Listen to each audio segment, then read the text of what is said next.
Right guys, welcome back to this week's Insta Jamm. Okay, so this topic, we're going to talk about comping. Okay, so what is comping?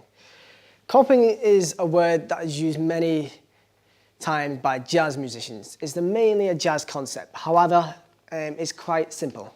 Okay, comping just means applying rhythmic support to maybe like a melody or a singer or a soloist. Okay, and we're going to really look at specifically how to do this on guitar. Okay, so in a jazz concept, okay, let's take a 2-5-1 and we're going to do it in C. So we've got D minor 7, G7, and then we have C major 7. So I'm going to play the wrong way to do it first, and then I'll explain how it's wrong or how it might be not the correct way to go about doing this. Okay, so here we go.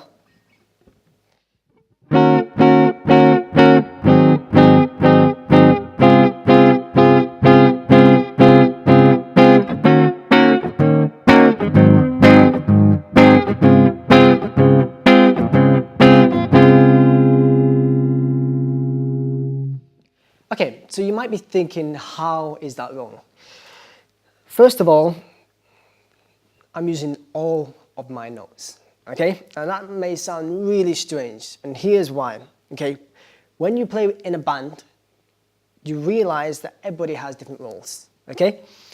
You may have a bass player. A bass player is going to be playing mostly the bass notes. So he might be.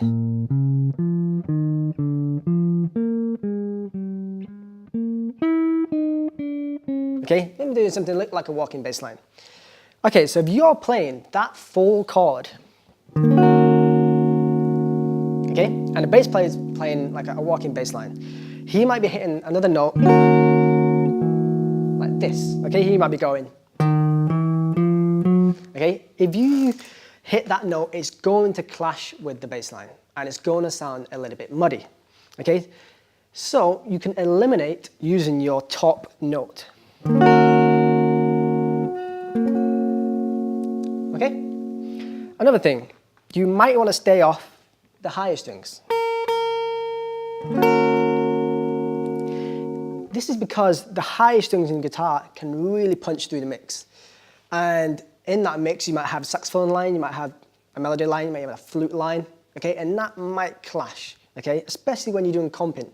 And all comping is, you just want to add support, okay? You do not want to get in anybody's way, okay? So that means you don't want to get in the bass player's way, you don't want to get in the piano player's way, you certainly don't want to get in the vocal singer's way. So, how can you do this less, okay? So, a good trick would be to use your D, G, and B string, okay?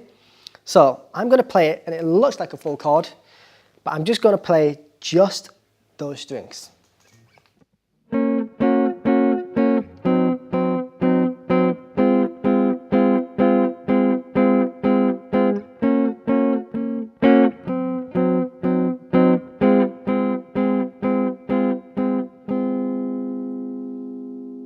Okay, so that might not be much, okay? But if you're playing in a band setting, you're giving so much space to so many instruments and everybody can have their role and play around you, okay?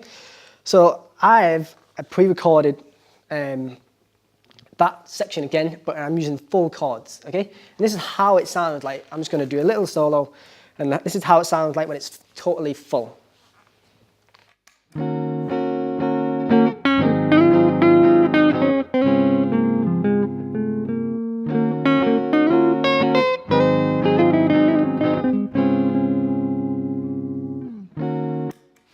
Okay, that sounds okay, that's because it's just me.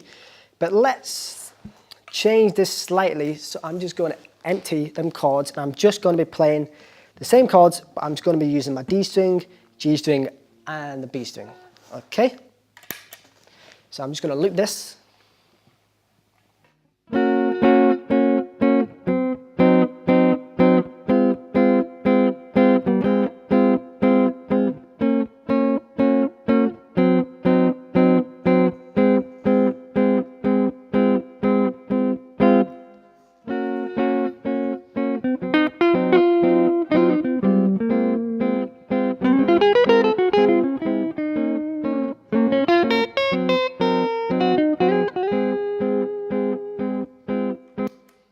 Okay, so already you're giving just space to your playing and to everybody else. Okay, so let's just go over that again, just that technique. Mostly you're keeping on the D string, G string, and the B string. Okay?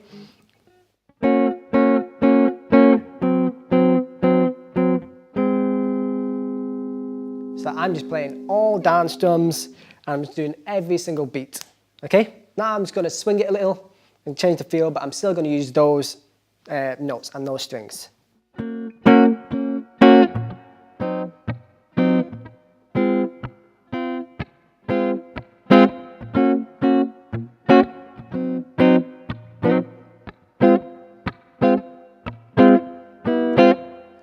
Okay, again, so much more space and so much more room for other people to play. So if you want to know more about this exercise, go and talk to bass players, go and play with piano players, and just enjoy it, okay? They will show you how to play around it, and it'll give them more room to play with you. Okay, hope that gives you some ideas. So make sure you like and subscribe to the video, and hopefully we'll see you next time in Insta Jamm. Thank you.